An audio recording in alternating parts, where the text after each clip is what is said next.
guys, kembali lagi di podcast Peduli Lingkungan. Nama gue Kirana Mulia Denita dan gue host di sini. Perkenalkan dua narasumber kita kali ini yaitu Saya Aisyah Nadira. Saya Lang Wadia Putra.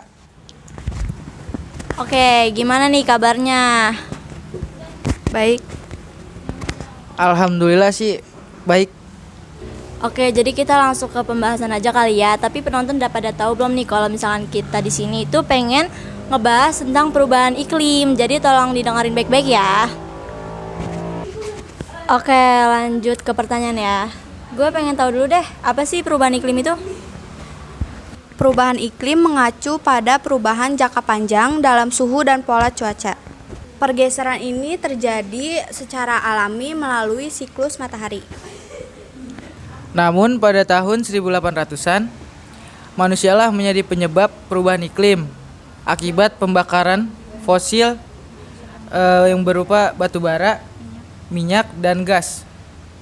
Lanjut ke pertanyaan kedua ya. Apa sih contoh dari perubahan iklim itu?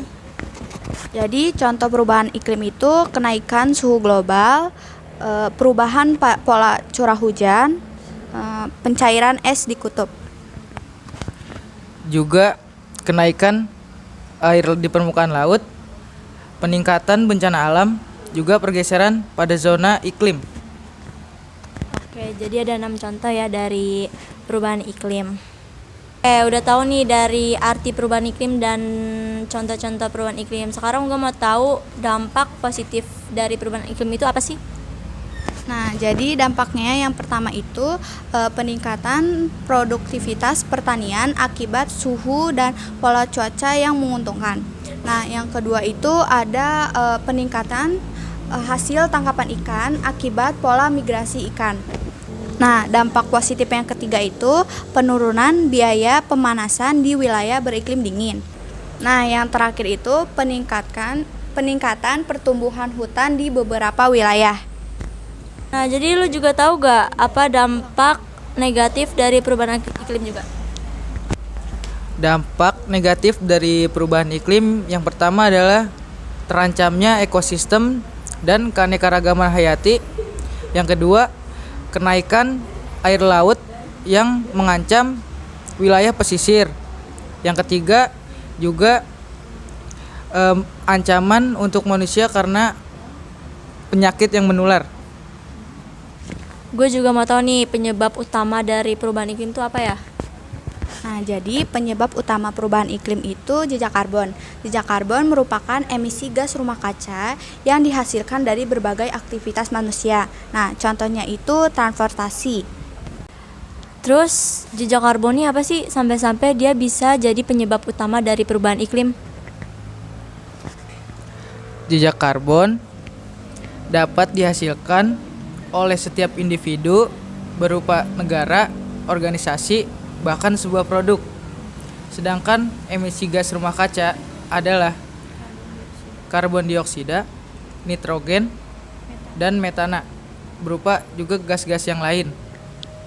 Oke, jadi penyebab jejak karbon pada tingkat individu atau pribadi adalah emisi karbon dioksida CO2 yang dihasilkan dari pakaian, makanan, serta perjalanan sehari-hari seseorang. Juga contoh-contoh dari jejak karbon. Yang pertama, emisi dari bahan bakar fosil untuk listrik, juga emisi dari kegiatan industri berupa produksi bahan kimia dan bahan lain-lain. Juga emisi dari transportasi seperti kendaraan bermotor dan pesawat terbang. Baik, udah jelas banget nih dari penjelasan mengenai jejak karbon ya. Jadi jejak karbon itu bisa dihasilkan oleh semua pihak dari tingkat individu, negara, dan banyak lainnya. Sehingga bisa berkontribusi terhadap pemanasan global serta perubahan iklim. Nah, kita langsung masuk ke solusi aja kali ya. Gue mau tahu nih, mungkin ada beberapa solusi yang bisa kita ikuti untuk mengatasi perubahan iklim. Oke, jadi solusi untuk mengatasi perubahan iklim itu mengurangi emisi gas rumah kaca melalui energi terbarukan, penghentian deforestasi dan penanaman hutan. Nah, udah dapat nih solusinya. Tinggal satu pertanyaan lagi yang gue pengen sampein nih. Mau tahu apa aja peran pemuda dalam mendorong aksi nyata untuk mengatasi perubahan iklim? Peran generasi muda bisa menjadi aktor atau peran utama dalam menekankan penggunaan emisi gas rumah kaca dan menggantikan bahan bakar yang menggunakan fosil digantikan menjadi sumber daya yang terbarukan, juga melakukan reboisasi di beberapa titik. Gue udah metik kesimpulannya nih. Perubahan iklim merupakan perubahan substansial iklim bumi yang berlangsung dalam jangka waktu tertentu dan dapat merubah suhu bumi menjadi lebih hangat, menjadi lebih panas atau kering, bahkan menjadi lebih dingin atau basah. Jadi kita bisa mengurangi emisi gas rumah kaca seminimal mungkin untuk menghindari perubahan iklim tersebut. Nah, selesai sudah perbincangan kita mengenai perubahan iklim. Ini ya, banyak banget poin-poin yang bisa kita ambil dari pembahasan kali ini. Semoga penonton di rumah atau dimanapun berada mengerti apa yang udah dijelasin sama dua narasumber kita ini ya. Terima kasih untuk narasumber Aisyah Nadira dan Lamadia Putra sudah berbagi ilmu nih untuk saya dan juga penonton. Semoga podcast selanjutnya kita bisa berbincang lagi mengenai banyak hal di luar sana.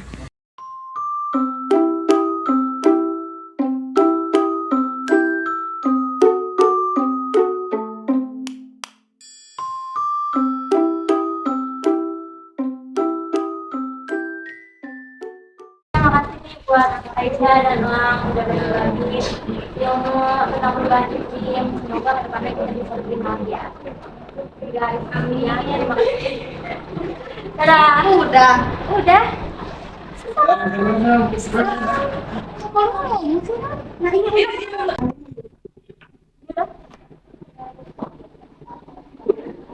Ini kopi.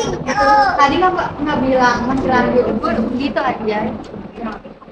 Podcast mah kan santai ya sih. Itu jeda dulu dah. Udah nih dan udah. Bos dan Mati, jadi apa bos nih? Ini kemana nih atas bawah kocak?